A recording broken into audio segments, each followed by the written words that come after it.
I got a sports facility in Summerlin, which Sweet. is a beautiful neighborhood. And we're generating about 3.5 million a year.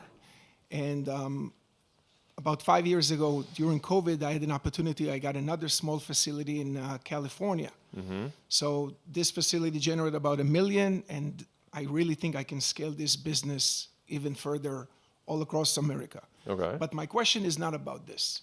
Okay. My question is about no, I'll tell My you. wife. We have to talk. So Okay, I'm just kidding. 14 years ago, Yeah. this is my 25th year, by the way, here in Vegas. I Yeah. came from Israel. I'm a soccer player. I have no business skills, no education. You have some business skills. I learned, but Yeah. I was not a business guy. I became a business guy. Yeah. And obviously, 14 years ago, I opened the only professional team here in Vegas. There was no Raiders, no Golden Knights. My team, Las Vegas Legends, was a little bit of me giving back to the sports that gave me everything. Okay. And I failed miserably. 4 years, and at the fourth year, my wife told me it's either the team I or knew it. we're divorcing. I So can feel it. I'm Yeah. still with her 28 years. Yeah. And here I am with an opportunity to bring the team back. Okay. Now I know why I failed, Yeah. and I know that the city is tremendously changed. Sure. And I got more opportunity. Back then there was only one arena, the Orleans Arena. Blah blah Yeah. blah. Make the story short. Yeah. Should I go and do it the right way this time? Build a brand that I feel that I can make it happen, or this is something that if you feel, you know, why you have a good thing going on, why go back to something bad?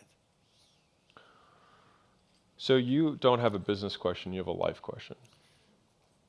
So I mean, from a business perspective, it's actually, I think it's fairly black and white. Do the thing, like keep expanding the model that you have right now. That's obviously working. I'm assuming it's profitable because you Yeah. said okay. And then we'd go down the like, do we want to license? Do we want to franchise? Do we want to do privately owned? What are the unique economics per location? What's grand opening strategy? And kind of going down that path. I think that if you were to kind of go off of the sports, trying to bring the sports team back, it would be a super high risk,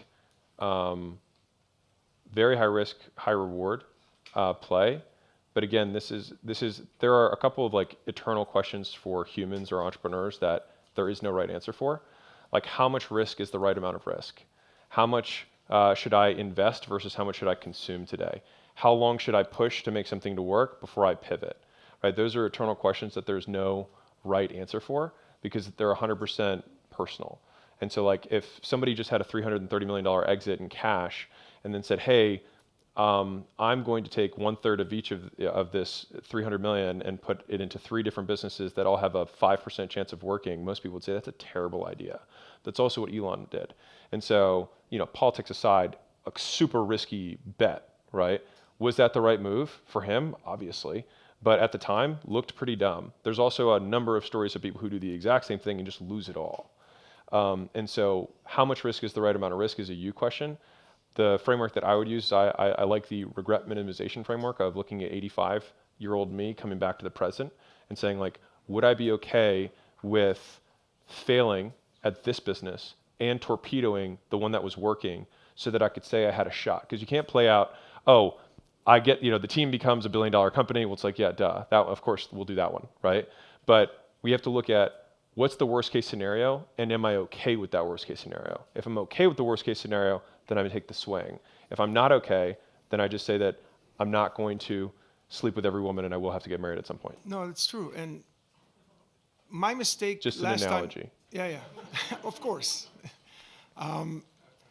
This It's time I think I impossible. can do it with others people's money. Doesn't matter. It doesn't work. Doesn't Just ma- time. It wouldn't work. Sorry, I'm kidding. Go ahead. My HR department hates me. Go ahead. My question again here, this time I think Yeah. I can do it with others people's money. Last time I invested Yeah. my own, and this time I think I can minimize my personal risk Yeah.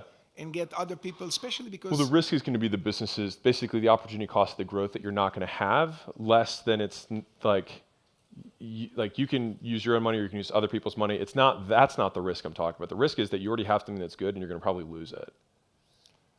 Just because you're not gonna be focused. You're gonna be split. You're basically knowingly walking into this. And so if you were to do it, I would say go all in if you really want to make it work, and just accept the fact that like I'm foregoing what I consider to be a really comfortable lifestyle because I really want to make this work. Because the likelihood that you make it work with you split is low, because then you're just going to not make the team work and your existing business is going to go down. So that's probably not the best choice. It's like, if I really believe in this, then go for it. Or I accept that I might not sleep with every woman, and I really like the wife I have, and I'm just going to continue to expand this thing.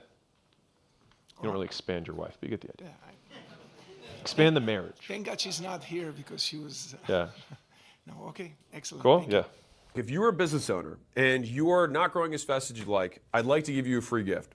So my team and I put together the $100 million scaling roadmap, which is basically 200 hours of us looking over all the portfolio companies we've had and what stages of growth they went through, and more importantly, where they got stuck and how they got past it.